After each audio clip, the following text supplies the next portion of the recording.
Boom. Okay. Oh, here we go. Hey everyone, thanks so much for jumping on at 12 p.m. on everyone's Easter Monday.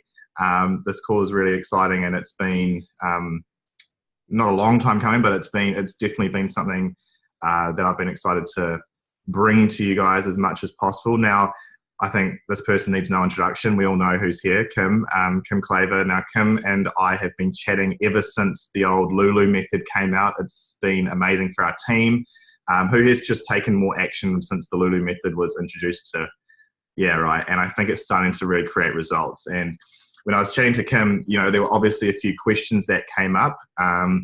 Now, Kim's been to the top of 5 different companies in a very short amount of time, just using Facebook messaging and posting. So that's how she's been to the top of those companies every single time. And this is why her methods are so well thought out, so easy, so simple, and so duplicatable through a lot of people. Now, I'm going to put some links to her social pages in the chat throughout this call. If you guys want to go on there and push follow, if you really want to learn more from Kim, if you really want to see more of her stuff, like I love going onto her Facebook profile and seeing all the gold that she puts on there.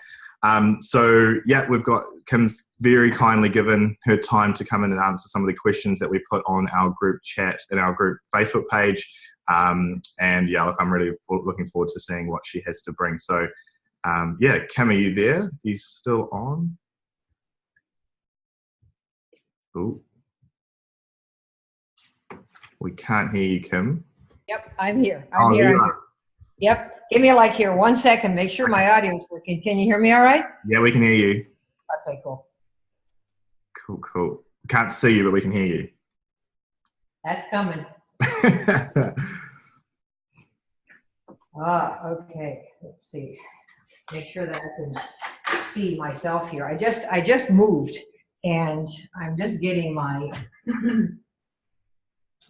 my new setup here, so I can't really, I'm not as certain as to what you're going to see as what I normally am, because I've been here all of 1 week, but it's good. It's smack dab in front of the ocean, so oh, nice. It's a place to be. Well, all I see of pictures of you guys in Australia and New Zealand is oceans, so I mean, I figure I got to do that too, right? You'll have to come visit us, Kim. Oh yeah, absolutely, totally. Let's see if that works. Does that work? Yeah, nice. We can see you for sure. Yeah, good. I'm trying to see if I can not have too much. I have a board back here, so in case I want to use it, you'll be able to see it, right? Yeah, we can see that. Yeah. All right, cool. I think we're good. Yeah. Can you see all right? Yeah, we can see. Okay, cool. Thank you. All right, so I had a question for the group, for the members of the group. Hello to all of you. I've met some of you guys before, and not everybody, but some of you guys. But I see some of your names, and I recognize your names from the from inside the group there that you've got. So there's Alex. Let's see, Simone. Yep, and Birdie. Is that how you pronounce it? Yep. I think I've seen you active in that group, and Esther and Ria. I saw your big long question about how come they're not buying. Damn it, and I get that. I mean, they ought to be lining up and buying, right? Why aren't they doing that? What's the matter with these people? And it's like, yeah, we got that. Okay, so I'm going to give you some little tidbits on the Lulu and how it began and why it's so successful, and why some of you might be finding that after the first 2 questions, there's no success at all. And so I thought I would give you what it takes to make Lulu work. And there's always a little more to it than what you think. And I really hate to be the one to break the news to you, but if you want to make 6 or 7 figures a year, you're going to have to do more than just learn one little script that Lulu has. Without knowing how Lulu says the things that she does, you're basically cooked, And so I thought what I would do is, since I know that, how many of you here are full-time in the business? If you just tell me, wave your patty, you're full-time. Is there anybody else who's full-time and trying to really do a 6 or 7 figure business? Because if you're part-time, it's hard to expect that to happen. So basically everybody's part-time, right? Am I right? Yeah, kind of part-time. Okay, so tell me about how much time per week you spend on your business. Let me define what that means. When I'm thinking, okay, how much time do you spend on your business? Here's what it's not. It's not being in your group, either in Josh's group or in Success Starts Here or sideline group or upline groups, talking to people about the business and about how you're going to do it or haven't done it, or what people are doing. Are you going to the event or not? That's not doing your business, right? So if I were to say, okay, how much time do you spend per day where you think you're actually doing the things you need to do to build your business? How much time would that be for, say, Erin, how much time per day do you even spend every day? I'm just asking for how it is. This is not a judgment call. I just want to give you stuff that you can do in the time that you really can commit, right? And do commit. That was me, you said? Yeah, why not? You look like you're awake and ready. Yeah, no, that was actually a wake-up call, what you just said. I was about to put 15 hours a week, but not even close when you look at the fluffing around I do. So yeah, I've got 2 kids and maybe 20 minutes a day when I actually look at what my effective activities are. And how do you define an effective activity? IPA, so income producing activities, probably talking to new people, having new conversations, even working with my current new customers, I guess. Okay.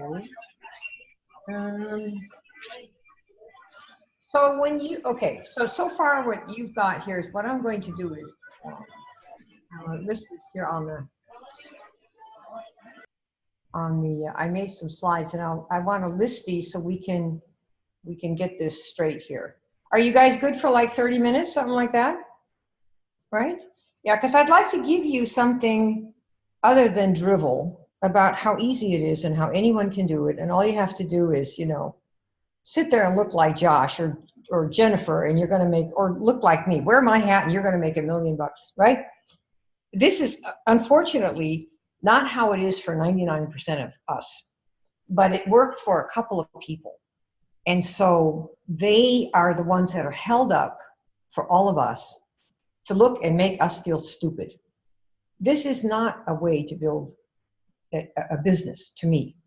What I want to do is teach you things that you can do that whether you do this business or any other business in your life will help you achieve what you want and do what you say you're going to do when you say you're going to do it, right?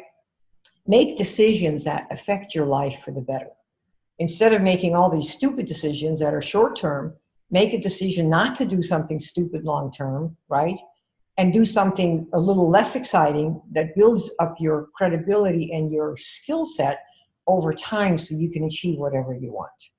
And it's really hard to do. I've been in the business 30 years. I probably have been in it as long as Josh is old. What are you, 30, Josh, or something? You're barely born, right? 24 or 23. Right, right. And do I hate you? No, I love you madly. I mean, most of my students are kids like you, 25, 30, 35, and they want to know, well, what the hell's wrong with me? I have a business. How come I'm not making money? What's the missing gap? And I'm going to give you the piece that you miss so that you can fill it in. And then you see your Lulu will be talking however you want, because you're the screenwriter for Lulu. See, that's really who you are. You are the screenwriter for Lulu. You create her. And you create her based on the skills that you have and the values you have and the values you need for someone else to have to sign up for the business. See, it's not like what they tell you, everyone wants this. Have you discovered everyone doesn't want it when they find out what it costs? Have you discovered everyone doesn't want it when they find out it's MLM or network marketing? Right? Have you discovered that when they actually have to do work, it's like, no, thank you very much?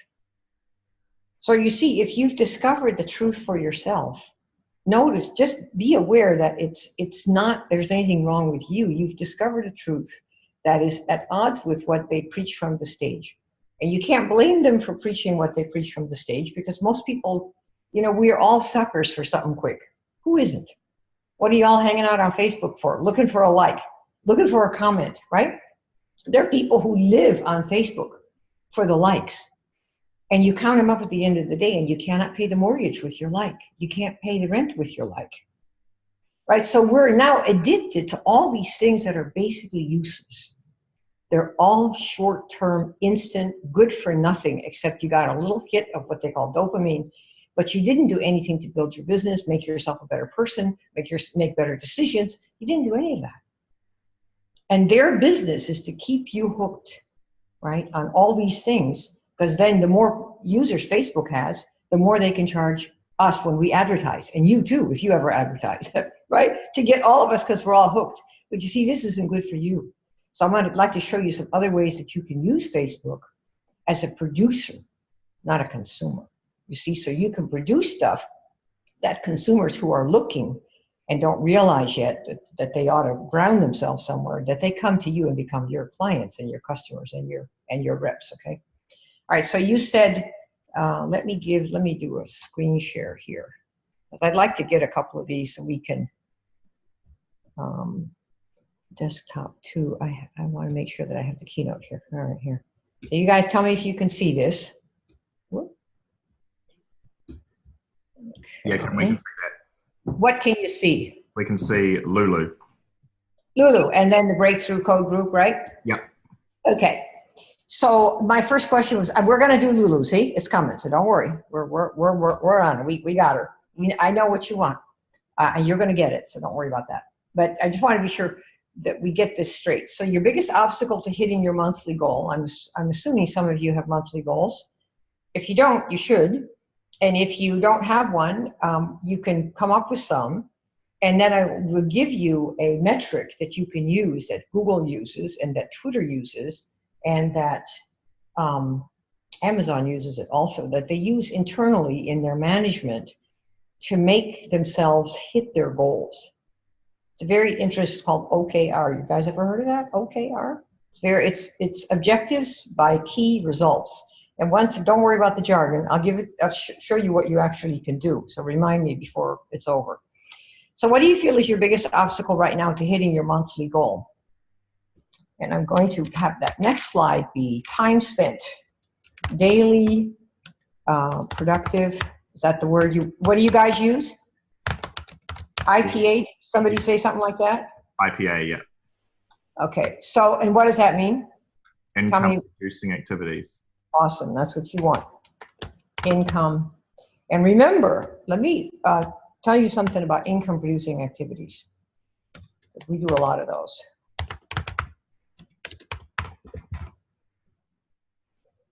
In fact, let me tell you something. I'm going to teach you some stuff here, and at the end and during, as I see fit, I'm going to give you a link to a program that I have. It's not a cheap date. In fact, it's very pricey, high-ticket stuff. And so if you think about it, the activity that I'm doing here with you right now could be perceived as an income-producing activity. Do you see that? So what am I doing? I'm teaching you guys something. And hold your attention long enough so you go, she's pretty good. She actually knows what she's doing. Maybe I should get a little bit more from her. And there might be somebody who goes, well, not whatever you've got, I'm buying it. This is something that you can do. You yourself can do exactly what I'm doing. Teach prospective people who want to know what you know, because they have some reason to know, and I'll show you how to do that, where you can give a little live like this. It can be a live, it can be a Zoom, you can do posts, where people hear the tips that you have, see? And then they go, well, I'm going to try that, see if it works. So you're going to go out and try Lulu, right? And you did, many of you. And so then people bought one of my programs so they can learn the rest of it, right? And so you can do exactly what I'm doing here. Think about something that you know about the problem that you help solve for people with your program, right? And then you give people a little talk about it, and not about the program, but about what the problem is that you know how to solve for people. Like in this case with you, we're talking about how much time are you actually spending on the business, and people are discovering that it's really not very much if you take out the stuff that's not income producing, right? So that's one of the things you do. All right, so daily productive time spent, income producing activity. So what you said you had was, you were talking to new people? Is that it? Was that it, Mademoiselle? Was it Aaron or whoever said that? Yeah. Anything else that you do to produce income? Talk to new people. What else? Follow up. So follow up the people I've already talked to. Okay. And what else? Anything else? I would say coaching new customers to help them have a great experience, and then they order more and share, and that would be income producing. That is a very good one. Very few people do this. Calls with people that want to buy the product. So getting on the phone. Okay, so getting on the phone with people. I think. Yes, right? They want to buy? Yeah. Say someone says that they're a 10, then you jump on the phone and get them started. Okay, jump. Oh, and that's pretty much what happens? When they say they're 10, you jump on the phone and get them started? Has that happened pretty much for you? That happens to me. Yeah. Okay, I good. like Jump on the phone with the 10s, right? For sure. Don't take anything less, okay? What else? For all of you, what kinds of things are you doing that you think are income producing? Inviting to events. Inviting to events. Okay. Do you think that's income producing? Just listening into a call. I believe it is, yes. In what way? How does it produce income? They're going to attend the events, Mm-hmm. like, and catch vision and know if it's for them or not. I'm sorry, say the rest of it. They're going to attend an event and then what? They're gonna know if they're a new person not in Isogenics, then they're gonna know if it's for them or not, or if it's a customer coming, they're gonna see if the business is for them or not. So it'll be generating us income if they decide that they want to do this as a business. Okay. And learning the skills, they're gonna learn the skills that I can't teach them necessarily. Okay. How many events have you been to? Your company events? I happen to be really familiar with your company, by the way. I'm a big fan. So I'm just curious, how many have you been to? I'd say about 7 or 8 now. 7 or 8? Mm-hmm. And how many people have you gotten there who were not members before that are members now and that are active?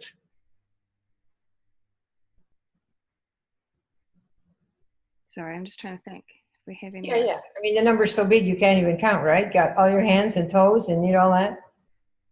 Yeah, you're right. No new people. Right? Yeah. Okay. So this is not to say you don't want to invite people to events. I'm here to show you how to do stuff that makes money. Right? Right away. I mean, unless you can wait for it. Can I ask you a question, Kim? Yeah, it's not, remember, don't go around saying, Kim says don't invite people to events. I didn't say that. You know who events are really good for? Really? Building belief? Pardon me? Like building belief in the company? Yeah, so it's a question, so who are events really, really, really good for? For people already in Isogenics? People in it that are feeling like crap, yeah. They go and they see all their pals again, so it's social. They see people like Jennifer and all these other people who look like, the dumb blonde on stage. Unfortunately, Jennifer is not a dumb blonde. I wish we could say that she was somebody who's but her background, she's like a physical therapist. She's not some Lulu out of nowhere who used to clean houses for a living, because that's what they did at the companies, most of our companies. The lower on the social totem pole, the better it was. But meetings and events are really good to help build belief, to help get excitement, do all that kind of stuff, often for people that are in. When I did events and brought people to, we eventually did our own because we liked our own better, I hate to say. But in the beginning, we would take our teams and they would go, oh man, if that person can do it, holy crap, Kim, don't you think we can do it? Yeah. And so you'd come back with people who were really psyched about doing the business. In terms of new people, it's a little bit different. Now, it depends on what your focus is. And this is something I want to make a distinction about, right now, because it's one you want to make in your mind when you're talking to people. Are there any other activities? Jump on the phone with 10s. Those are good. I'm going to finish this right here. Any other income producing activities? I think I've got one. All right. So asking people for referrals that are not interested in growing the business or have taken the products that you think might be interested in taking a look. Okay, so what's the activity? So referrals, asking for referrals. Asking who for referrals? Previous customers. And you know, anybody that you know, really. Yeah, I think, let's say, ask anyone you know. That's a very good one. You have to ask a certain way. I'll show you if you want to know how. That'd be great. Ask anyone you know how for referrals. Okay, this is very good. You just need to be able to fill in the blanks, right? We need to give you some Lulu scripting here. All right, any other kinds of activities that you can think of right now? Growing your network. How? Doing what? That was your question. What are you doing to grow? I guess by being part of groups of like-minded people and building that friendship relationship. So say again. What's the activity? Expanding your network of. By what means? We utilize Instagram and Facebook groups. Okay, so what do you post on Instagram and Facebook? Since doing your mini course, a lot of polls and I guess posts with things that I want to know about my market with the aligned values, I guess. Okay. Yeah, one of the things that we teach in one of the programs is, would call it how to draw out your market. Okay, so your market is basically your niche. How many of you would agree that everyone does not want your product or you or Isogenics? Is there anybody here who still believes that everybody does and there's something wrong with you? I just want to be sure if there's anybody like that that's still here, because I'd like to help you get over that really quick here. So does anyone think that everyone wants this or should want this, and that the only reason they don't is because you don't know how to present it, because you're not wearing the right clothes, you got BO or something like that, right? Have we all agreed that this is somehow not for everyone in the world? Is there any, I just want to make sure this, I'm not pushing this on you, I'm asking, have you all realized that this is kind of how it is? They really don't all want it, right? I've definitely still got the emotions attached that this might not be, that people might not want it because of what I've said or the way that I've thinged it. But rationally, I know that it's not for everybody. It's just those that belief in myself, definitely. Yeah, the thing is that in the business world, there are things that are called markets, and you want to be thinking about who are the people that are in your market. And the easiest way that I can, by the way, on this activity chart here that you're looking here, let me add one more piece here, which is now customers or reps, right? Versus, let's say 60 to 90 days out customers or reps. Okay, reps being your associates, right? So there are two ways to market. One is to go after people that you think might be customers ready right now, and there are ways to tell that, of course.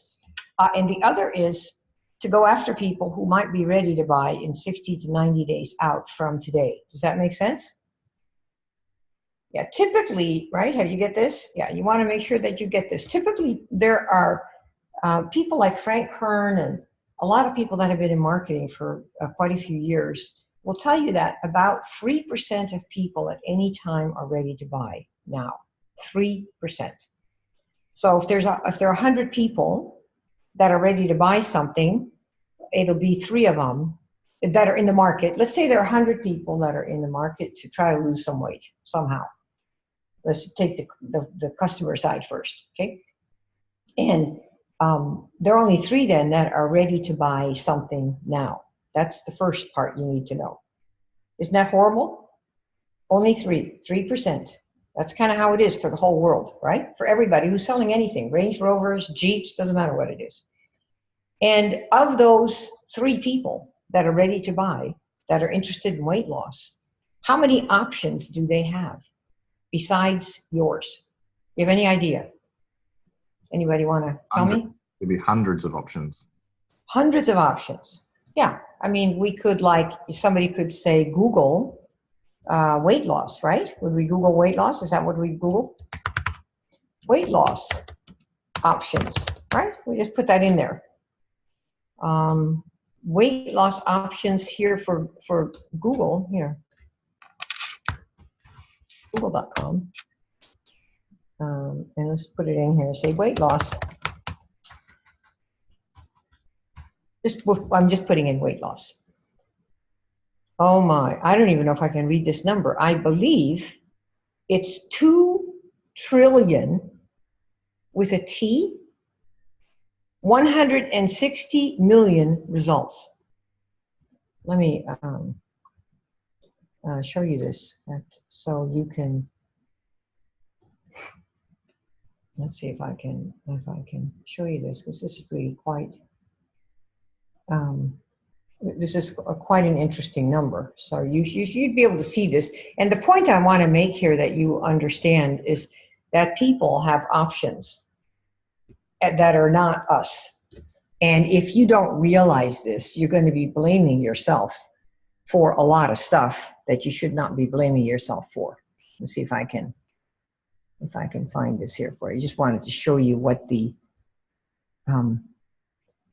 results look like, because this is pretty stunning. Even I'm surprised at how many, it is. Let's see. Trying to see if I can get this particular one up here. Weight loss, there we are. Okay, I just want to give you the right one. Okay, let's try this. Okay, can you see this? Okay, I just typed in weight loss. See that? So are you ready to be shocked? I believe this is 2 trillion. You see that? Yeah, 160 million, I think. Am I right? I believe that's what that is. So if you thought you were the only game in town, you have another thing coming. See, and people see this and they go, holy crap, no, I'm surprised anybody's buying my stuff, right? How could anybody buy your stuff when they have this many options? And that's the reason our industry is based on friends and family. Why? Because they'll probably listen to you. The trouble is, once you get out of that network of friends and family, of people whose ear you have because you're friends and family, right?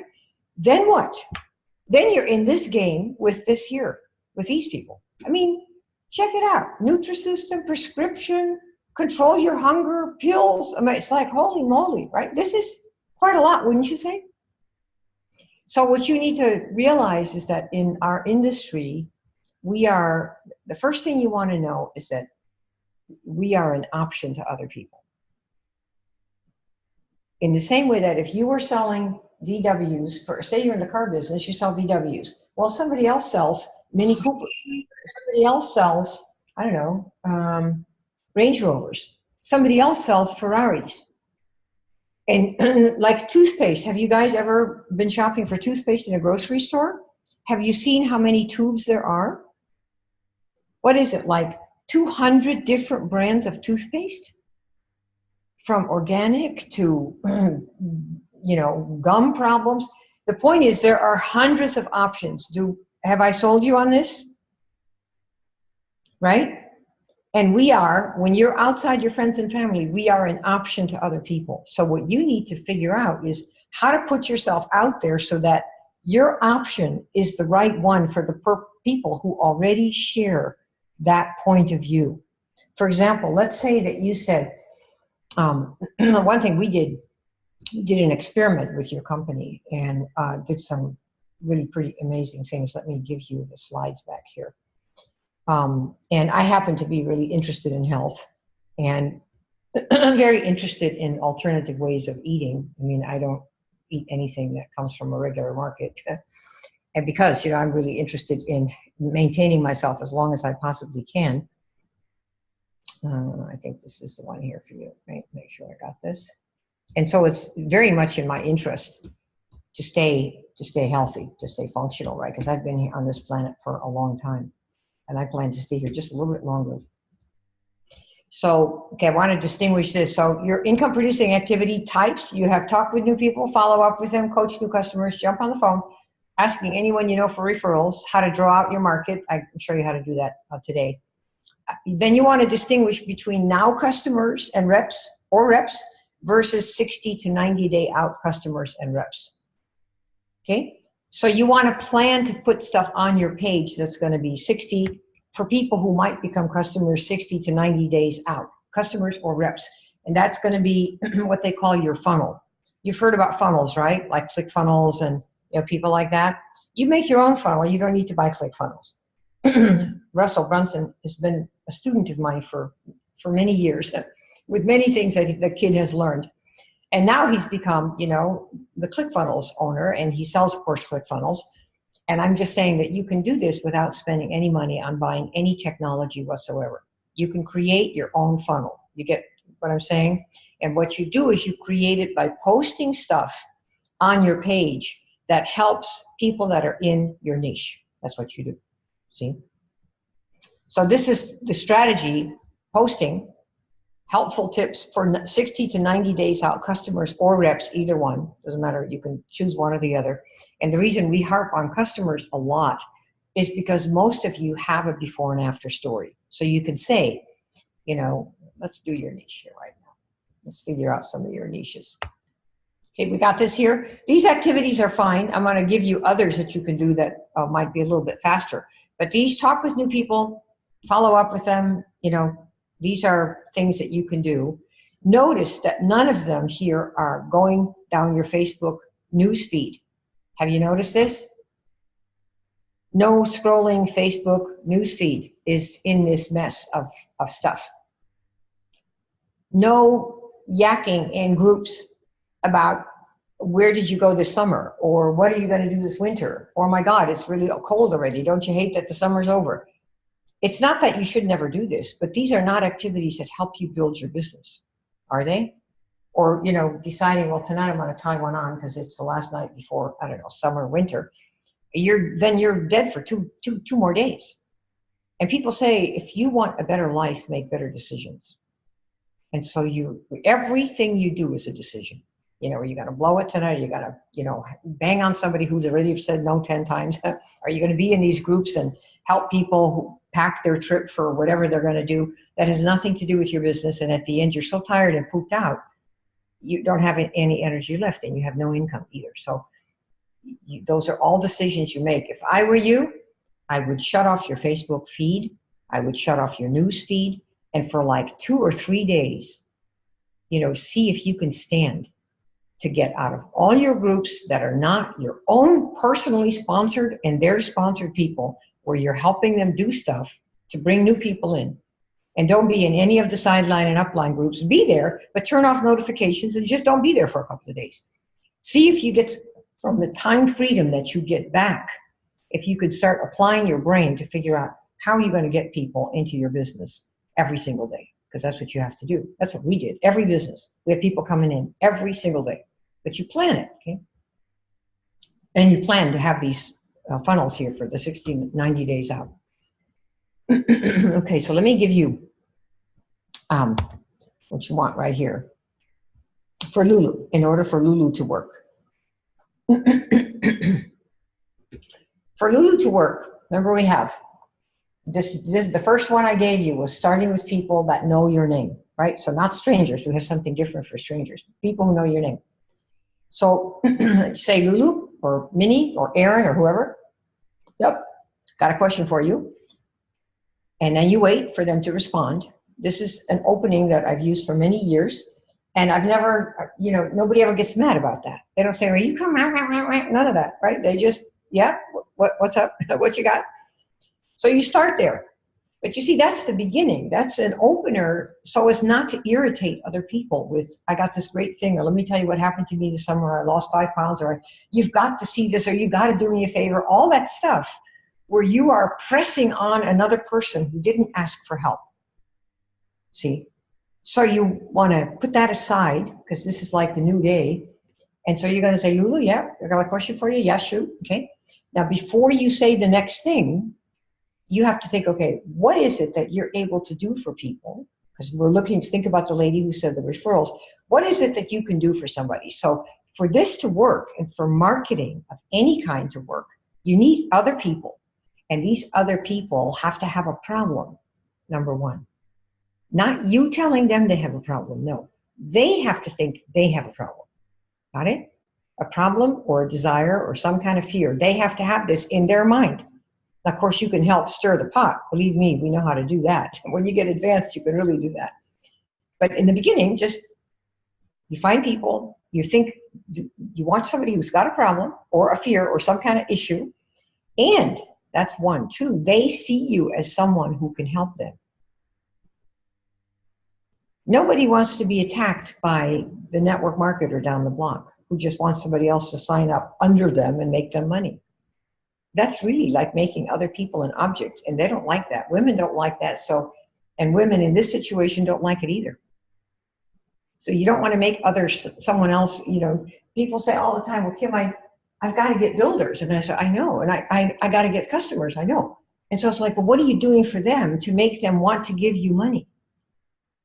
What are we doing for somebody else, So number one, you need others who have a problem, and they need to know they have a problem, okay? And they see you as someone who can help them, okay? We got this part?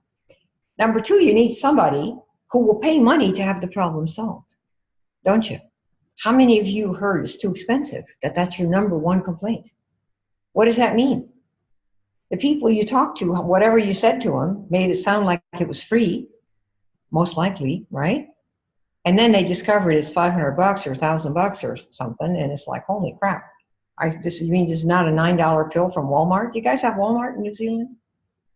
It's not $29, or one of these big cheap stores, right? The dollar stores or something like that. No, it's not $1 to change your life. Oh crap! Does this cost money? When somebody asks you, does this cost money? You've got somebody who is oblivious to the idea that changing your life will take time, resources, practice, effort. You can do it on your own, but if you want a guide, they cost money. Why do you think we pay all this money to go to Harvard? I got in on scholarship. I think I was a girl, and they were so surprised, right? It's like, there she is, let her in. But a lot of people pay a lot of money to go to those schools, Stanford too. I don't think I paid for anything because I ended up being there, and I was kind of weird, but I could teach things in the classes. And so that's what I did. But most people pay a lot of money to go to those schools. Why? Because they want guidance. Why? From people that have been there, done that. And you want the credentials and you want the confidence. So you want people who will pay you money. So the way you position yourself here, when you go Lulu, you're thinking right away, how am I going to find somebody that is kind of in my niche? What does that mean? Well, they have a problem. That's number one, right? Certain people that have a problem, of course, they want to see you as someone that can help them, which I'll show you how to do here, who will pay money, right? Because we're not looking for cheap dates here, right?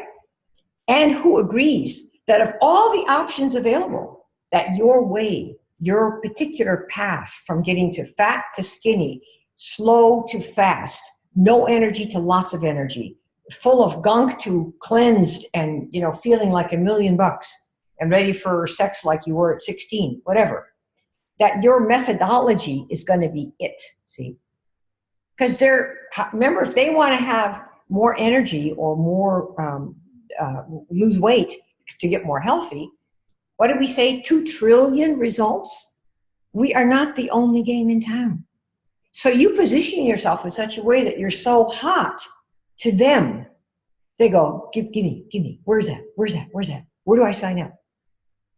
That is what you learn to do. And it will never be everyone. And you don't need everyone. You need a few hundred people every month coming into your business, right?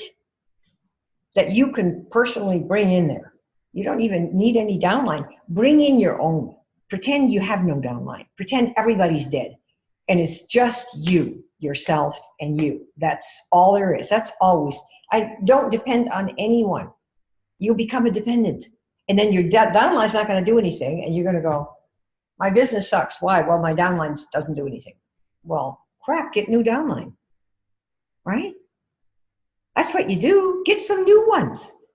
And they go, oh, crap, I spent half my life getting these ones. And they're not doing anything. It's like I spent all this time. People have this saying, some will, which I think is horrible. It's like, some will, some won't, so what? And they pretend that, but every night they cry because their favorite person said no. It does matter. Some will and some won't, and it hurts. That is the phrase. It hurts terribly because it's the only one you've got. You don't have any other friends that want to do this, right? And they're not any good, so they don't have any money. So you're completely screwed. So what you do is you want to take the old thing out about everybody's going to want this because they all want health and wealth. Well, they might, but not the way we're offering it. You think about wealth, or money. You could be a Silicon Valley person. You could be a screenwriter.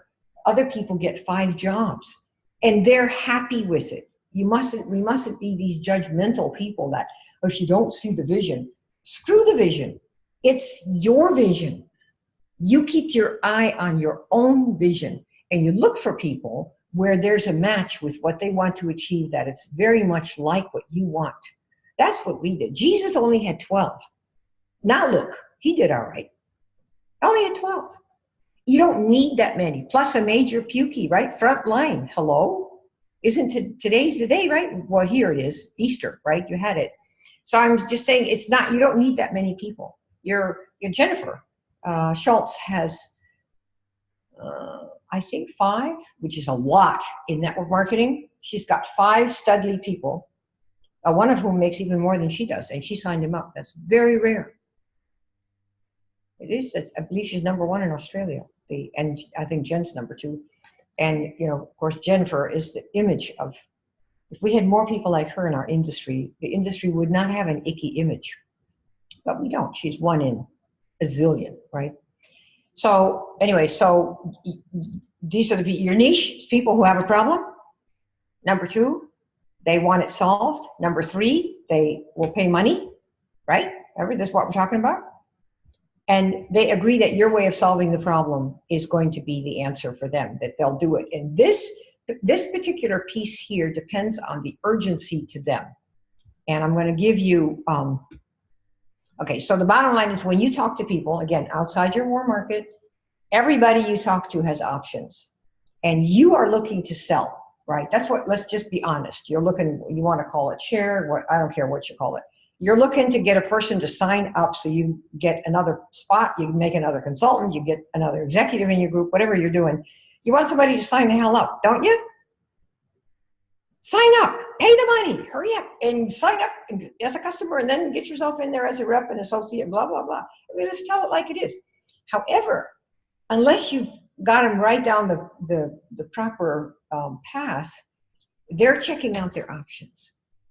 See, like right now, I'm teaching you some stuff, and you're thinking, that's pretty cool, or, you got bored and you're already gone watching your Facebook news feed or whatever you're doing, right?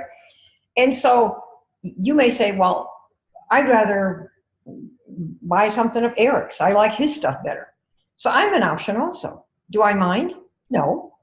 I know what I've got. I know what I do. I know what I've done. I know I can build anything, anywhere. Any network marketing company I ever touch, I always bring it. I've never not been to the top in less than 4 months of anything, including a secret team we built with yours. Ever. Just have never not done it. So I know how to build it. And so it's like, if you do this, then what is it that makes people come to someone and stick? That's the key. And it's really knowing who you help and being able to put that out there so that when they think, well, do I want to be different? Do I want to figure out what my niche is? Do I want to figure out who I can help and then call those people? Do I want to have my Facebook profile full of what I do to help people instead of company sales, instead of looking like a billboard for my company? If that stuff isn't working for you, you want to change and have it be about the problem that you solve. See, people say, don't make your Facebook profile page about you, or don't make your story about you. Make it about them. But it isn't really true. It's not about them. You know what it's about? The problem. The problem. It's all about the problem. Who's got the problem? That's what other people, when they come to Facebook, they're looking for entertainment, which will solve the problem of boredom, right? And then if they come to your page, if you say, I have a way to help people who don't like the kitchen very much, and they don't like to cook, but they know they have to get off the crap food that they get in restaurants and fast food places. And I have a way to do that for people who know that they want to change what they eat, but not be completely, go to raw farm and eat raw and, buy everything from the farmer. Something that's kind of like an automated way of alternative eating. So if you're interested in something like that, you PM me. Maybe I can help. So we get a PM. Well, really?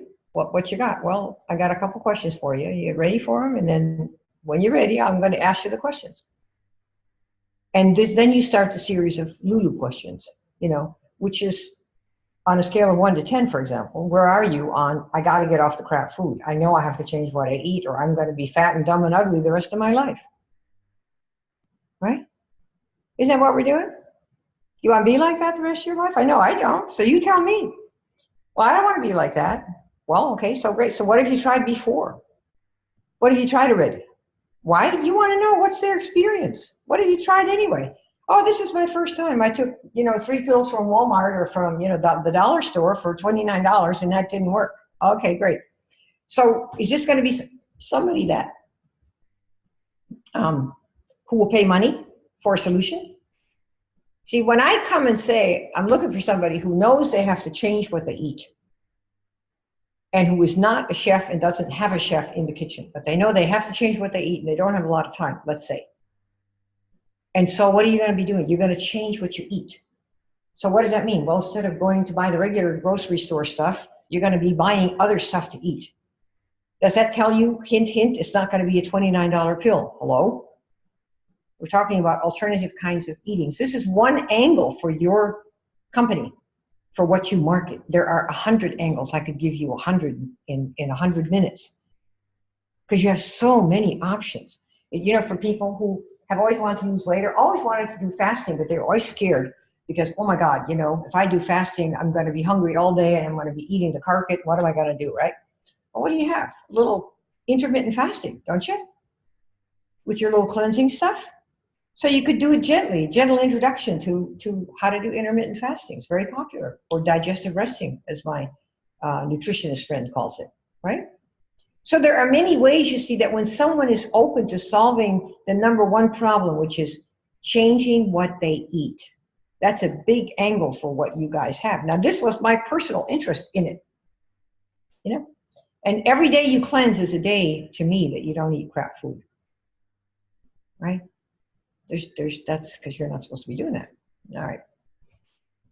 So let me give you the other. So with the Lulu, as I was saying, I have given you some of the questions here that you want to ask someone. You do your part through the questions, right? That you ask them. What have you done before, right? So you have some idea. What kinds of programs have you done before?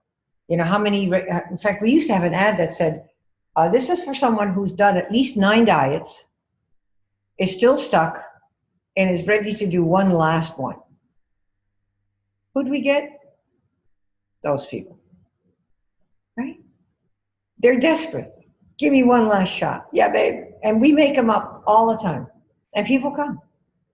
Isn't that who you want? It's called, serving the burgers to the people that haven't eaten in 3 days. But you see, you have to call them. And the way you call them is to think about what you do for people. It's not the company. It's not the product. It's you. You have a way to offer an alternative way of eating for someone who needs to fix their body, their energy, their clarity of mind. They want to get back in shape. They want their sex life back. They want to be able to walk around and jog again. All these things that your program allows somebody to do. You should know all this stuff. That's what you're good for. And you just happen to use this particular product line to show somebody how to do it. And why did you choose it? Well, because it worked for you. How do you know it works? Well, I don't know if it's going to work for you, but it worked for me. If it works for you the way it did for me, would you want to try it? And no, you can't stay on it for 30 days. No. You got to stay on for 90 days. Why? Well, because it won't be any good. If you've been screwing up for 45, 50 years, do you really think 30 days is going to make a difference? Hello? And they say no. So you got to stay on 90 days or you can't come in. We never let anybody come in for less than 90 days, ever. Who needs them? Then we say, sign up with somebody else. We don't want you, because you're not going to have results. If you can't commit for 90 days after you've been eating badly for 45 or 50 or 60 years, you don't really know what it takes to change. And then you're going to be a failure, and I'm going to have a failure in my group, and we're not having that. I can't take it. We want all success. And so we pick people who we know will go the distance because they say, all right, I'll do it. Do you want the change or don't you? Right? Isn't that right? All right. Now here's what they do. Let me tell you something of that. You really need to get yourself together. And this is something you probably, if you want to learn how to do this, you can learn everything I'm telling you on your own. There's a lot of free stuff on Facebook everywhere. And I have a whole slew of videos on all kinds of things. If you want to go faster, you take a class. So if you wanted to learn how to do this, I'd recommend that you consider one of my high-ticket programs. It's this. People decide about you. So you're going to go and hit them up and say, hey, you know, whoever, you know, yada, yada, and do some of these questions. And then they're going to go and check you out. And this is the hard part. We forget about this, right? Remember, they're going to come check you out. So they're going to decide about you, like, can you really help me with this? Or are you just another salesperson? They're going to look at their values, and what makes them decide one way or the other are the values that they've got. Like, for example, yes, I know I need to get off crack food, right? And what is the pain level or the desire level that they have, either one or the other, or some combination. Like, they can't get into that size 14 dress or 12 or 10 or whatever they want. And in 6 weeks, somebody's getting married, and if they don't slim down, they're going to, you know, feel suicidal, blah, blah, blah. So that's on them, and you'll find this out, of course. And then they're going to look at your Facebook profile or your LinkedIn profile. I don't know if any of you guys do LinkedIn, but I'll assume that you might. And they will then look you up on Facebook. And then they're going to look at your page, and based on I'm talking about your profile now, on your profile page, they're going to decide if you can help them or not. And so if you have positioned yourself as someone that can help someone get from A to B, from, you know, overweight and really unsuccessful with all these different types of weight loss alternatives that they've tried, and they're still kind of stuck, and they say, okay, I'd be willing to give something kind of weird a try, because you position your stuff as something kind of weird. I think your stuff's kind of weird. And the more weird it is, the more weird people go, well, God, maybe it'll work. Right? Because we know the traditional stuff hasn't worked, so maybe something a little weird will work, right?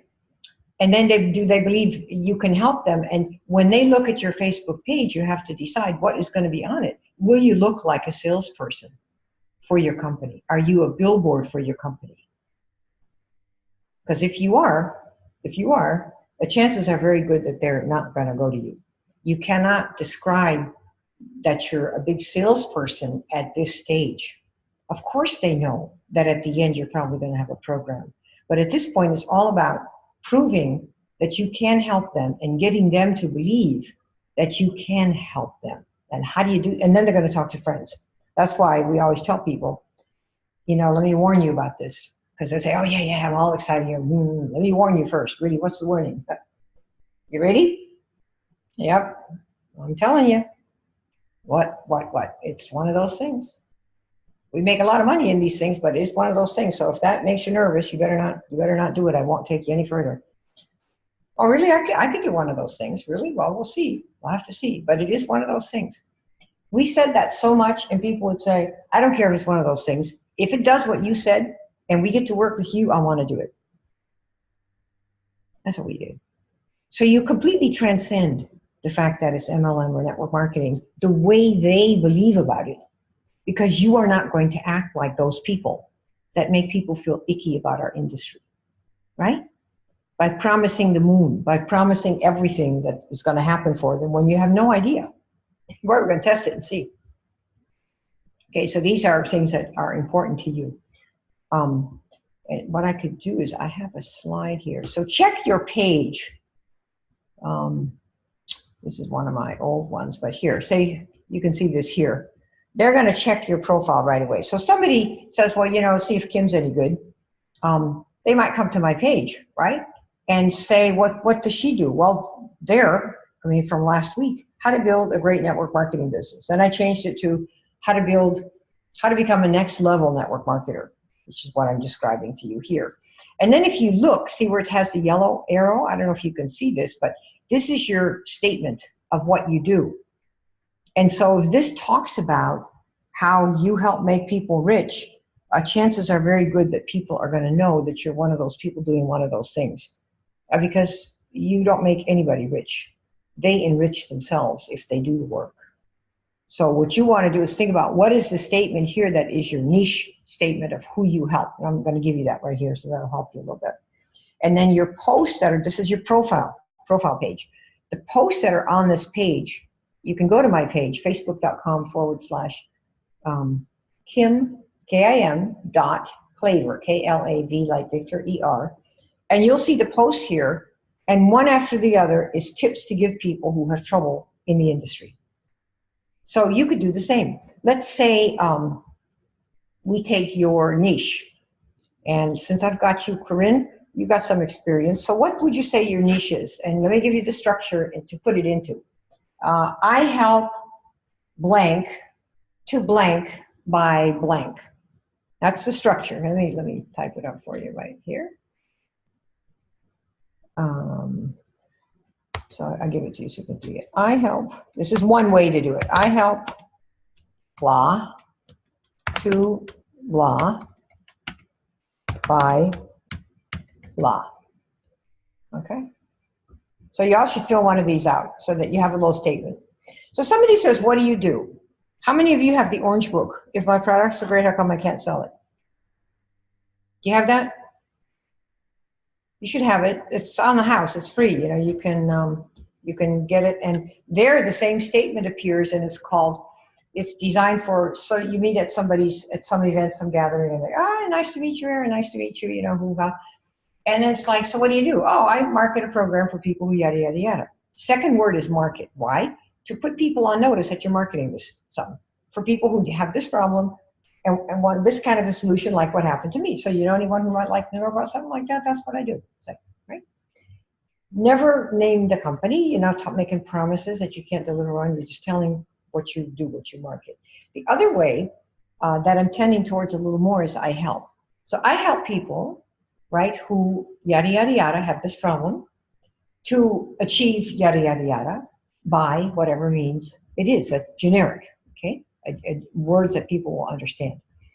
So this is the beginning of this. Okay, so what would you say, Corinne? And for each of you, it will be different. I had one time about 1,200 people in a study hall that we did on a conference call. And they were all from one company that was a subsidiary of New Skin. And about 1,200 of them. And I said, okay, I'll take 100 of you, any of you, and I want you to write something that, before and after, and just tell me what it is. And they put them in the chat. And there were people in the group of these 1,200 kids, adults, you know, in my class, who said, I want to know what that product is, because I have that problem. And one of them was a doctor who said, I use this product to whatever it was, it helped me fall asleep because I couldn't stop thinking about my patients and their issues, and it just really helped me stop thinking about them and helped me fall asleep, and then I didn't have nightmares. And 2 or 3 other people, immediately it said in the same company, what product is that? They didn't even recognize what the products did because everybody was so fixated on the technical names, on the science, and normal people don't give a crap. They want to know, is this going to make me gorgeous and sexy and smart and skinny or not? Right? It's not, does it have ZH89 in it? Or it was made by Dr. Dingaling. Who cares? Is it going to do me? Yes or no? That's the answer. That's the only thing that matters.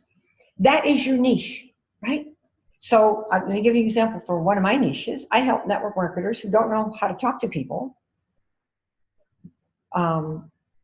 say things to people, right, by scripts that are based on their own first date, their own before and after stories. So I can say I help network marketers who don't know how to talk to people, which is a lot of people, right? By giving them little scripts that are based on their own before It's and 6 after. o'clock. Right? Does that make sense? That's what I do. It's based on your before and after. Your before and after was, oh my God, I had 9 diets, and now finally this one weird thing, what? Did it. Well, so I help people who've done at least 9 diets to finally, right, do what they want, get the body back that they want, get their energy back that they want. You know, and you can do several things in a way that you'd never guess, or a way that you won't expect, or with an alternative eating program, right? So who do you help to do what? So, Corinne, what's yours? Who do you help do what? Here. Can you hear me all right, Kim? Yep, we can hear you with a little buzz and everything. The whole thing works. I'm trying not to echo the whole place out. Don't worry, I'm echoing too. I haven't got all the So curves. mine is that I help midwives to avoid burnout by, I haven't got the by bit down yet. So I'm thinking midwives? by. You help midwives? Is that what Midwives avoid burnout by thinking differently about nutrition. Did you say midwives? Yeah. M-I-E? Okay. Because that's what I am. Okay. What's an example? What do you mean? Sorry, an example of? Yeah, like is that your before and after? Yes. What's your before and after? Before, blah, blah, and now, blah, blah. Tell me that story with your midwife. Yeah, so before Isogenics, I was a full-time midwife. Yeah, you want to say that, right? You want to say before this okay. Program, right? Yeah, so before this program, I was an exhausted, burnt out, shift working midwife. I was bloated all the time. I wasn't the best version of myself. I wasn't showing up in life how I wanted to because I was... You weren't showing up the way you wanted to. What does that mean? What does that mean? I wasn't showing up in my relationship. What, you mean as in nice I was... Or you were being... Yeah, I was short-tempered. So you were cranky, all right. Short-tempered. Right. Yeah. I was unhappy with myself. Wasn't physically where I wanted to be. I was bloated. Unable to get ahead with exercise from exhaustion. Okay. And now what does that have to do with being a midwife? Because a lot of women are like that. They're not a midwife. Are you a nurse also? No, I'm just a midwife, not a nurse. It's a shift worker. Cool, you know? Pardon? Being a midwife is pretty cool. You bring babies into people into this world. They ought to be grateful to you, you know? Would you say there are other midwives? Is it the shift working or the midwifery that makes you so tired? Well, it's the shift work that causes all the effects of burnout, the burnout I experienced. Right. But I've never worked as a nurse, so I couldn't say. I'm the same, Corinne. But yeah, I mean, I do know that nurses and doctors and literally any person that works on shift work would experience the same in the way of not sleeping, getting bloated, eating when they shouldn't be overnight shifts. Oh my God, and eating from the vending machine and all that. So you might say, you know, I help shift workers without bringing in the whole midwife, just shift workers, right? Because they know who they are. What did you help them do? What was the problem that they had? That they burn out. So what was yours? I help burned out shift workers. Yeah. To do what? To get their energy back? To get their energy back, to actually avoid burnout, because a lot of people might not have gotten to that specific stage. So to get their energy back and learn how to avoid burnout forever with an alternative eating program, like what happened to me. There you are. Yeah, beautiful. That'll cost you extra. Kim, do you see what you've done and what you can take? I'm sure Josh is recording this. So what you do is you can take that and put that on your page. And then on your Facebook page, get this. Okay, so I'm speaking to everybody, but I'm using Corinne as an example. Do you all see how it works? I help people who have this problem overcome this problem in a specific way, right? She said, I forget what I said because it just comes into a state and there it is, right? By this means, like what happened to me. So why do we have like what happened to me? That's a big, really important thing in this case, is that you can then say, somebody will say, well, how do I know it's going to work? And you say, well, I don't know if it's going to work for you, because you don't. But I know it works for me. So that gives me great confidence that maybe it could help someone else. So what if it works for me the way it did for you? Got it? Got it. Now what you're doing on your page, on her page, she should have some kind of cover thing that indicates what your thing is.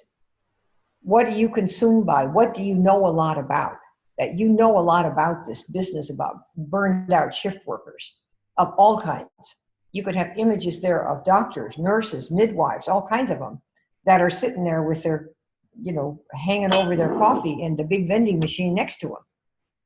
Right? Because you're supposed to now show that you are the queen of this mountain. I know how to help shift workers overcome. If you are having trouble with your weight, eating, cranky, blah, blah, blah, because you work shift, long shift, I can help because I did it for myself. You got it? Yeah, got it. Kim, do you think that I should just go as broad as shift workers as opposed to being niche on the one? Yes, and what you do, yes, I would. And the reason is that in your stories here, you see where my little big fat arrow's going round and round? You see that? Yeah. That's where you post stories of, Dr. Dingaling, who stayed up for 18 hours and left his toothbrush in the patient's stomach. You start posting, look online for stories that happen to tired shift workers, doctors, nurses, and midwives who made mistakes because they were so tired. Right? Where do you think that stuff comes from? These are issues in the niche. Everybody who's in this niche knows about it. And so if you were in it, you ought to know. I dropped the baby. I was too tired. The lady fell off the bed. Whatever the issues are, I'm sure they're issues, right, that are probably hilarious. Thank God if you saved the kid, right? But I'm telling you that when people see, oh man, she's all about this niche and all the mistakes we make when we're so tired and can't do anything. Getting fat as a house because the vending machine is right there. You could have a cartoon of a vending machine that's big as a house. Right? There it is, to show you know your stuff.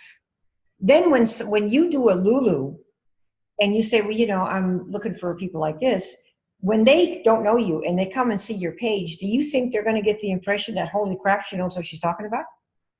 Yeah, sure are. It hasn't got jack to do with isogenics, has nothing to do with network marketing, has nothing to do with fasting. None of it. You're demonstrating that you know the problem and you know all these stories, because this happens to people all the time. There's quite a few shift workers that are in your company because of this, right? And you suddenly have you as someone that people go to, that's somebody who knows about this issue. And you could be marketing anything. I don't want to be, sacrilegious here. I realize I know what you market. I'm a very big fan of your companies. That's why I'm doing this. But I'm just letting you know that, do you see that you could be marketing anything? You could say, I have a program to go to raw fish markets, and if you eat this raw fish once or twice a week, you'll never be hungry at the vending machine, pretend, right? You see what I mean? It's that you've demonstrated you know them, you know the problem, you suffered from it, you have finally found a way to get over it, you're no longer a crank and this and that and blah, blah, blah. And if somebody would like help, they can come talk to you. And then you ask those questions. What have you done before, right? If I put you on something, will you stay? Right? These are the questions that we then ask. In fact, I have done this for so many years. We have created what we call a readiness ritual, that's really pricey. That's, costs a lot of money to get the automatic program. But what it does is it asks all the qualifying questions that are customized to what you've got, so that you can send those out online, and hundreds of them go out. And every few minutes you get a calendar booking appointment saying somebody's passed the test, right? They've passed all the things, the pricing that they wanted, blah, blah. And they want to talk to you about signing up. That's what we do. But you see, first, you need to demonstrate that you are this is your mountain. And each one of you, I'd recommend that what you do is, for some of you, it might be that your mountain is income. And you might say, I know we have a couple of, the reason I have focused first on product with folks, when I first did the business, I sold more water filters than anybody in the company's history in like six months or something. And I sold like $90,000 worth, and without signing up any distributors. I didn't know you should do that, see? And then somebody said, Kim, you're supposed to sign up distributors. I thought, what do you mean? Well, somebody like you who does what you do. Oh, okay. Got it. So that's what I did then next. And what happened is I discovered as I got into this industry that most people don't make money with it. Or they make it and then everything stops and all the people fall out, right? You get too executive and then you lose, half your consultants and you got one left and the last two are about ready to send back their product. So it's like, crap, this is not going to work. So when you overpromise and kind of underdeliver, that's kind of what happens. But the reason I start with product and services is because most of you have a before and after that no one can take away from you. So you can say, I am the queen of this mountain or the king of the mountain. I used to be like this. I did these changes and now I'm no longer like this. I'm somewhat better or, almost perfect. However, you can also do income if you have achieved income. The reason I say if you've achieved it is if somebody says to me, okay, Kim, you want to make $500,000 a month. And let's say I'm only at $250,000 a month in my business. And somebody says, okay, I can show you how to make $500,000 a month. My first question is going to be, okay, what are you making right now? Show me. Why would I want to listen to somebody who says, well, I'm only making $100,000 a month. I'm already past that. Tell me where you are, right? So they're going to ask you, what have you made? If you say anything like you want to make 1,000 a week, 5,000 a week, 10,000 a week, 20,000 a week, 30,000, it doesn't matter what you say. They'll say, have you done it? Because that's the way you lead. So if you haven't done it, it's very difficult to lead with the money. There are other ways you should lead with the money that aren't that, without making promises about income that they can make because they'll ask you what you've done. But if you have made money, then you can definitely say, I have people who never thought they could have their own business start one without having to come up with their own product, right? And without having to do their own shipping or without having to do any of the crap work. All you get to do is market and sell stuff. And if you like marketing and selling stuff and you've always wanted to have your own business, at least this is kind of your own business. So if that's interesting to you, let me know. And I'll tell you. And then there goes Lulu. What have you done before? Hello? Have you got the picture? Because if you ask me, can you help me make this kind of income? Or can you help me achieve this? I wouldn't say yes if I hadn't done it. Because how am I going to help you do something I haven't done? And in our industry, people say, well, you can go to my upline. Jennifer makes 20 grand a week. You can there and see how to do it. But you see, what happens is that the other person goes, well, let me sign up with Jennifer. Because you can't help me. Why don't I just sign up over there? So really, the less you make of your achievements in many ways, the more you say things like, well, I'll tell you, we have a program that you should look at to see if you're suitable for it, because it might be able to help you. I'm not sure that it can, because if you don't do some of the things that are in there, which includes a complete change of how you spend your time, there's nothing I can do for you. You couldn't give me enough money. I couldn't change what you're doing, see? But if you want to see that, I should give you that link. In fact, I believe the Lulu Method might even do it. If you click on lulumethod.com, but the better link, I should give you this before I forget. Okay, so here is, you go to maxout.com, and I think it's called Meet Lulu. I think that's what it is. Can somebody type that into your browser and see if it even works? I'm not 100% sure. It should go there. I forgot to make these slides. I was really interested in teaching you about niche and about Lulu. Yeah, that's it. It looks like this is what you have. So if you'd like to see that, there are two programs where you really learn how to do this and learn how to do follow-up, and we teach you how to go into Facebook groups. Because that's one of the other things. So many of you have said, how do I go into Facebook groups and expand my reach? Because one of the things that you need to do is expand your audience. Would you say that's right? You got to have more people who are coming to see you. And the way you do this is in the case of Corinne here, where were we? On your page, you start posting stories about the trials and issues that are going on in that life of people that are shift workers as it relates to energy, looks, sex life, blah, blah, blah, everything that's going down the tubes when you do that long enough. And everybody in that industry knows it. See, that's why you're in a good place to do that. But when you go to, let's say you wanted to expand your reach, and you go to, you find Facebook groups about shift workers. Let's say we just take you as an example. And you find like 10 groups about shift workers. Well, you see if you can get into those groups. And you don't do anything. You just observe. You're a quiet observer, nothing else. And you watch for 2-3 weeks. Every day you should be in 10 or 12 different groups. Just to watch who are the players, who are the influencers, and who are the people in there that actually have the problem and are talking about having the problem and looking for a solution. And then what you do once you've done that is you ask to friend 1 or 2 of those people, but not until after you've observed. And there's a whole process for doing this, which we teach in the program. And what happens is the person will consider accepting your friend request after they go and look at your profile. You see that? So if they go and look at your profile and see that you're just a rep for another network marketing company or any other sales type, the chances of them being your friend are slim to none. But if they see that your whole thing is about shift workers and the problems that they have because they're that, the diet, the mood, the lack of sleep, no time for a family, right? They'll know that you're into that, you see. And it isn't until the very end when you offer your program that you ask them, by the way, this comes from a customer-oriented network marketing company. We put this, of course, in our readiness ritual. Is this something that works for you? And by that time, I've never had a no, ever. Never. 30 years, never had a no. Including from people who said, I would never do network marketing unless it were with you. Why? Because you don't do the stupid things that other people do that make us feel icky. Okay, great. Why? Because you're leading with the niche, who you can help, what you can do for them, how you can do it. And that's what your stuff ought to be about. Okay?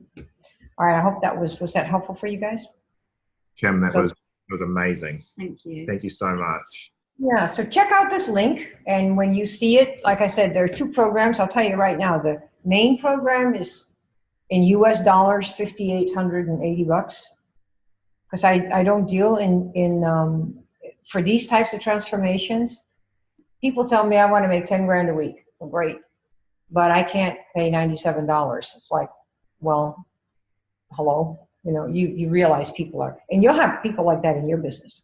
Oh, I want like to completely change my body, but I don't have more than $59 to spend. You know, and they're not ready for any kind of a transformation. Then we have a payment plan on it, by the way. And then there's a mini version of the program that is under $2,000 US, where that also has a payment plan, where I teach you most of the stuff without any of the automation. And we have a lot of Isagenix people actually in this program. We have a lot of people in the program, period. Because everyone's really learning how to market. And on the main program, we can only take 1 person a day. So we just limit it to 1 person a day for the main program. And for the little one, for the mini, we normally can take up to 2 people per day. But we always, the reason the program has limits is the way we do this is, I have taught for 30 years, and it's only in the last 2 years that I have figured out how to teach effectively. And what I've learned is that a lot of us as humans don't ever get to doing the thing we're supposed to do, right? The end of the day is there, and it's like, oh my God, you know, where did the day go?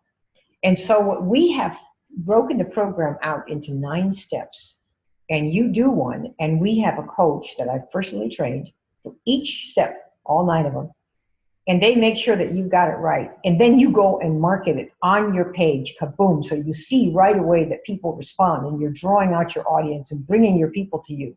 So you learn the whole process by doing it live, step by step by step. That's how I've learned to teach. And it's extremely intensive for us. But the satisfaction of having somebody who says, oh my God, I did a post, and holy crap, 4 people said, when can we talk? It's such a difference than chasing people who are completely the wrong ones, you know? So these are the things that you learn to do. So that's the link there. If you are interested in checking it out, there's a video there, I should tell you. That's about 43 minutes. And about halfway into it, you can either choose the link for the mini, which is a little under 2,000 US with a pay plan, or you can choose the main program. And you have to do I have some questions because I like to make sure that you're a right person for this. So before you can get into the main program, you have to complete some questions so that I know that I can help you. And that's really what that is. And, you know, I've been thinking about what I could do to give you an incentive for those of you that are ready to do something. I have a program called the Kim Klaver Inner Circle, where we have laid out the details of how you do all of this stuff. And it's a monthly program. People pay $397 a month, US for it. And for somebody who comes into the main program, if you sign up here today, we will give you access to that program, 12 months of it. So you save yourself $400 a month. And for those of you who would like to do the mini, from which you can upgrade. So don't do the big program if it's going to be your rent money, your mortgage money, or if your husband or wife is going to tear your hair out. Start with the mini, and then you can upgrade. And for that one, we'll give you 3 months of the Kim Klaver Inner Circle, which is basically a program that we ran this past year and had several hundred people in it. And it really gives you these marketing insider how-tos that make going through the program that we've got, you know, the main program, quicker and give you a little bit more in-depth look at how that works. So if you guys are interested in doing that, you let me know. So watch the video first and make sure. For the main ESS, right? I'm just warning you now, right? That's it, and it has a 6 pay and 4 and 2 pay. So you can figure out what those will be. It makes it a little bit more expensive, but not dreadfully more expensive. And then there's the mini ESS, which is, I believe, about $1677 US for a single pay, and then there is a 2 pay. No, there's a 3 pay. There's 1 3 pay also. If you want that, and it's like, I believe it's $595 times 3. Remember, USD, huh? Sorry to say. So that's the program that we have, and if you're interested in that, check it out. So it's like I said, it's for people who want to really build it and know that if you learn how to market and sell, you can be somebody on the internet. It's not, if you're looking for a quick fix, a quick date, easy, if if it's like, oh my gosh, I can only do 20 minutes a day, don't do it, because it's hard to learn how to build a business. I know our industry says it's easy, just talk to your friends. That's true for one person in 500,000.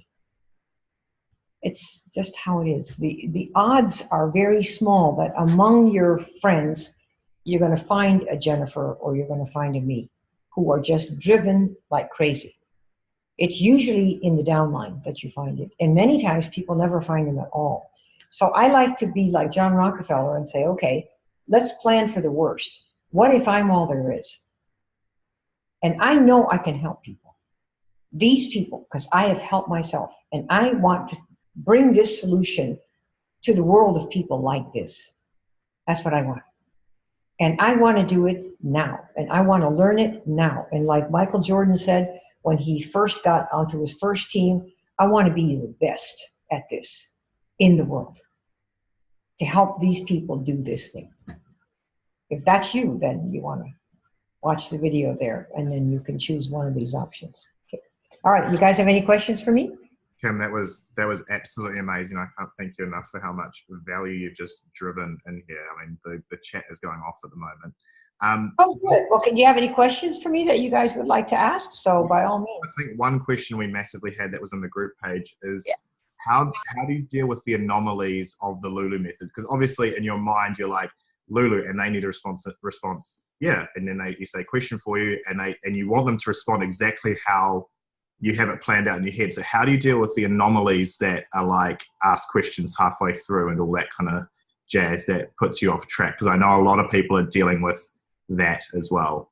Well, like give me an example. So Lulu, yeah, question for you, yeah, okay. So what would be the question? Let's take the one we just did. Well, ask, what would a question be? You'd say, do you have an interest in yada yada yada? Mm-hmm. Right? Mm-hmm. That's a great way to start. Yep. You have an interest in weight loss, cleansing, energy. That's one. Yep. It depends on how you see your niche. You know, one way for your product, for what you offer, one way is people that have an interest in weight loss, cleansing, and energy. Isn't that right? That's one option. You have to ask what's your, so that would be the next question. And then if they say, yeah, I do, say on a scale of 1 to 10, how high is it, right? So that's really niche based. 10, great. What's the next thing? What have you done before for this? What have you done already? How'd it work? Yeah, and if people aren't responding, like if people say, do you have an interest in X, Y, Z, and they, for example, ask, what are you pitching? Or, they don't respond exactly how the Lulu method kind of plays out.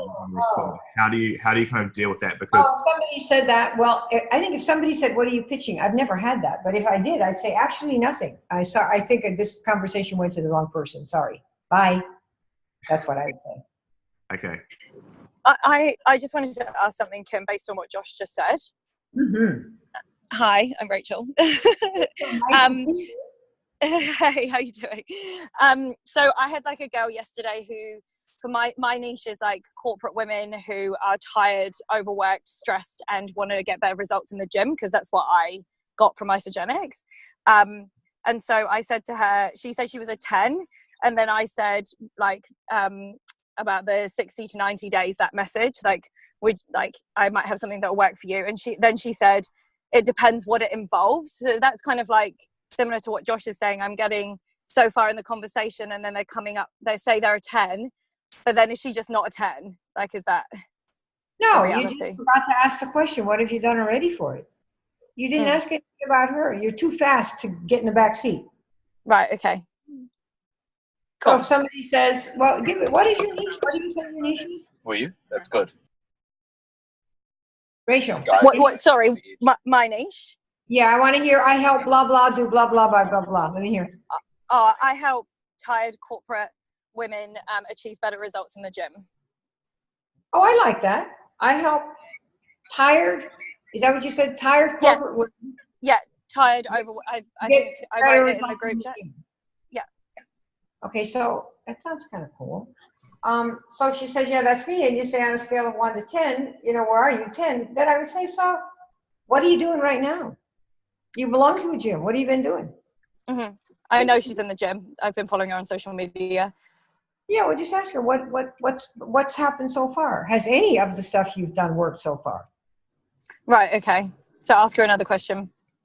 Well, you have to be specific about the ones that you ask.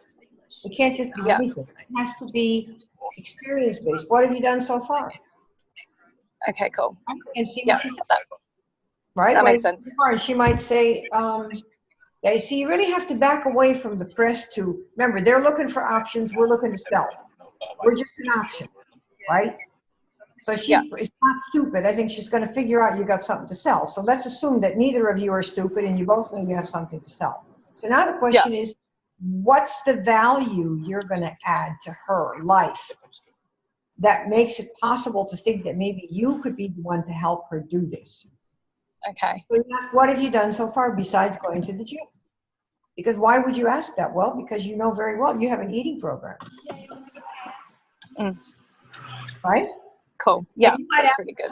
If that were me, I would say, let me ask you something. What kind of programs have you tried? What have you done so far? Well, I go to the gym every day, and, I'm too tired to go, and blah, blah, blah. And then I would say, in fact, I would put this on your Facebook page, if you're into this.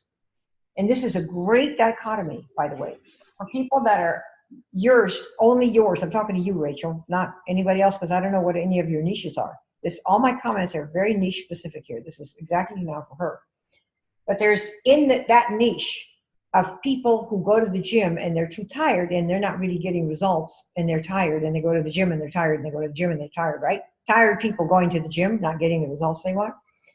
They think in their mind, they believe that going to the gym is the primary answer. That's why they go. The behavior tells you their belief system. What you need is to say, well, let me ask you a really weird question. After they tell you, I've been going to the gym for 10 years, I'm still tired, and I still have, don't have abs, whatever, blah, blah. And so you might ask them, well, let me ask you something. Kind of weird. Yeah, you ready? Yeah. So where would you say getting a good body begins? Do you think it begins in the kitchen or in the gym? And then shut up. And you wait to see what they say. Most people who don't know any better think a good body begins, where do you think?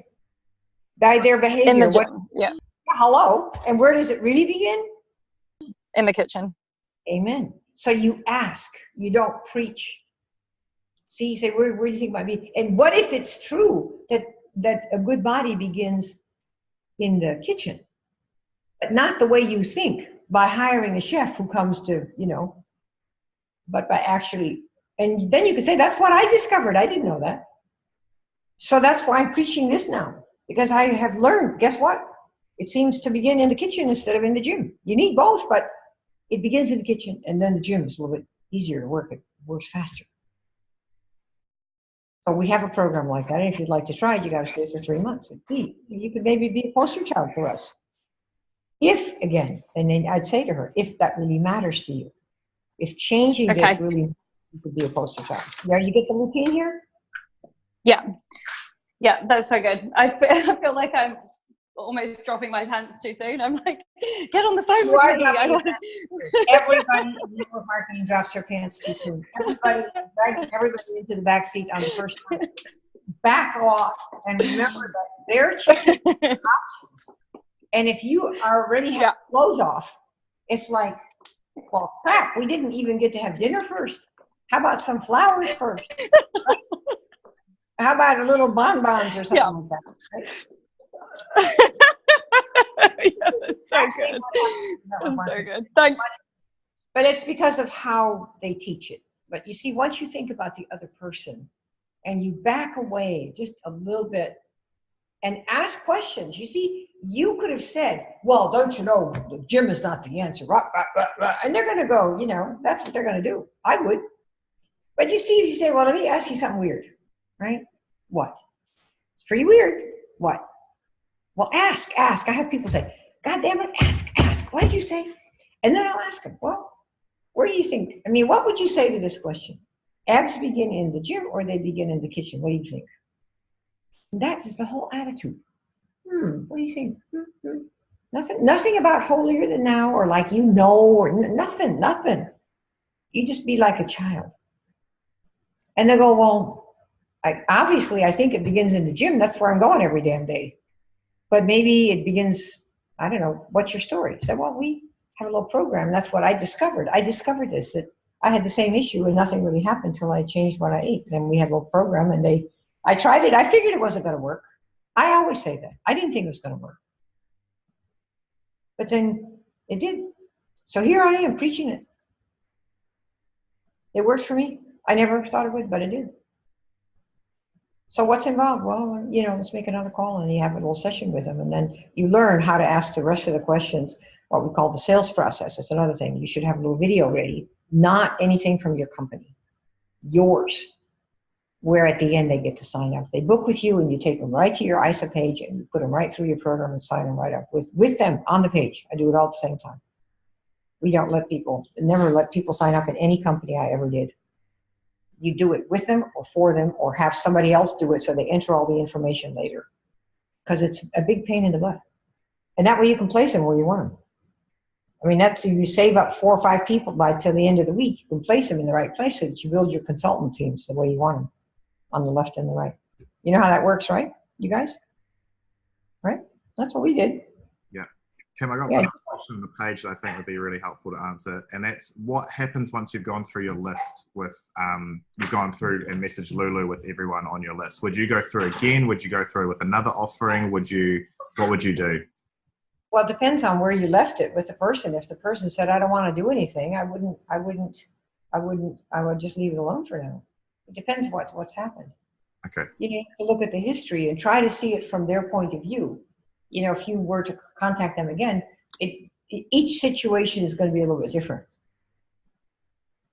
So it depends on what you said before and what they said, and whether or not, the key is, are they a member of your niche? Do they have the problem? Is it a 10?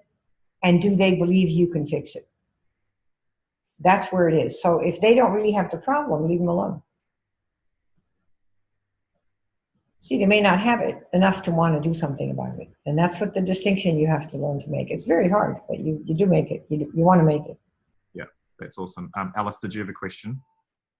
Oh no, I thought it might have been from Bridie's question about if you had put Lulu, I have a question for you, and then someone had seen it and not replied. Was it that you would go back and ask them again?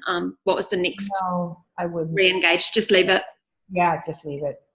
Because you don't need that many, I would just leave it.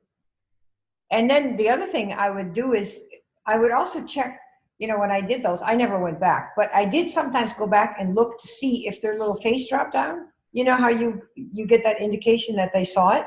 Yeah. And many times they never saw it at all. Yeah, so maybe if they never saw it at all, you could send them another question. Yeah. A little, just say hi or something, I don't know. But if their little face drops down, where you can see they saw it and chose not to respond, I'd let it go. Just leave it. Okay, thank you. And one last question came, what was it? It was, sorry, I'm screening up. Is there a way you can use the Lulu method to ask for referrals effectively? That was the last one. Oh, sure. Because if you have that question for you, yada, yada, yada, if they say, no, that's not really me, that on a 1 to 10, I'm like a 6, you could say, well, I'm looking for 10s. If you know anyone who's a 10, would you let me know? Perfect. Yeah, that's amazing. And one thing you mentioned at the start, Kim, was Amazon's way of their target. Was it called OKR or something? Yes. And here's what you do. This is called objective and key results. So it's really meant to kind of get you directed properly, but I think it's really a useful thing to do so you know how you spend your time. Let's say that you decide, I want to, give me a goal. Give me a goal of yours. Well, I think everyone at the moment is trying to enroll around 5 people a month. That's kind of like the key goal is 5 people a month. Okay. So if you want to enroll 5 people a month, then what are the steps you need that you could measure that you could use to do that? What are some of the things that you have to do? What's involved in enrolling? What are the steps that go before that you have to know how to do that you could measure every day? How many new contacts you make? So I'm going to contact so you want to say, currently I'm contacting 1 person a day. So I'm going to go from 1 to 10 people a day, let's say. That would be something that you could measure. So the measurement would go going from 1 person a day to 5 people a day. And you would be able to check that you did it, yes or no, without the results. It's just you contact from 1 to 5, right? Yep.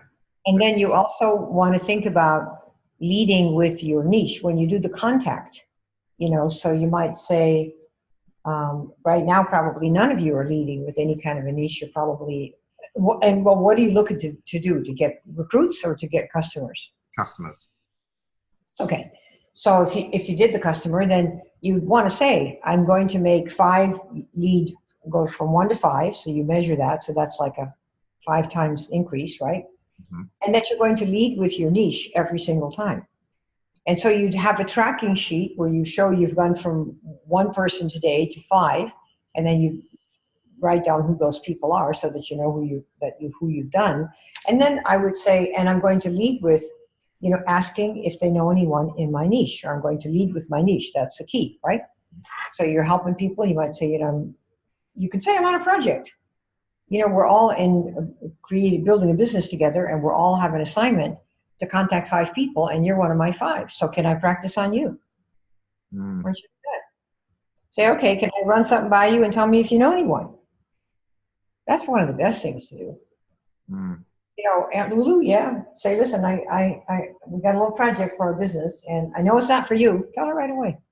Take the heat off. I know it's not for you, but if I tell you who I'm looking for, will you tell me if you know anyone? And she's gonna go, oh, yeah, maybe I would. So tell me who, and you're not gonna press on me. No, I'm not. It's not you. Not you. Don't worry, Aunt Lulu. It's not you. So okay, so who are you looking for? Well, guess what? I help people who yada, yada, yada, yada, yada, yada, yada. Do you know anyone who might like to know about something like that? Boom. Have you got it? Yeah. That's amazing.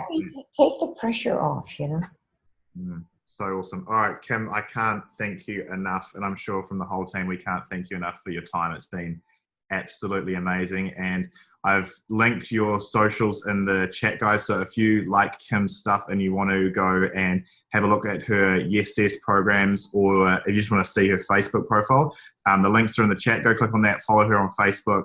She's got the Kim Klaver Academy link in there as well. Also, I have sent a lot of you the Orange Book, but if you haven't got that, how do we find the Orange Book, Kim? The Orange Book is, I'll get the link to you right here. It's freeorangebook.com. In fact, it's called,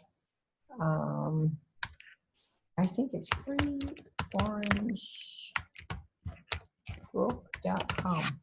Perfect. Let's click that and see if that works. Okay, I'll put that into the chat as well if someone can put that in. Just make sure that we test it, make sure it works. Yep, that works. That gets you, right, that gets you this, that gets you the book right there. Yep, you can stick that right in and that'll be safe. Awesome. Okay, cool.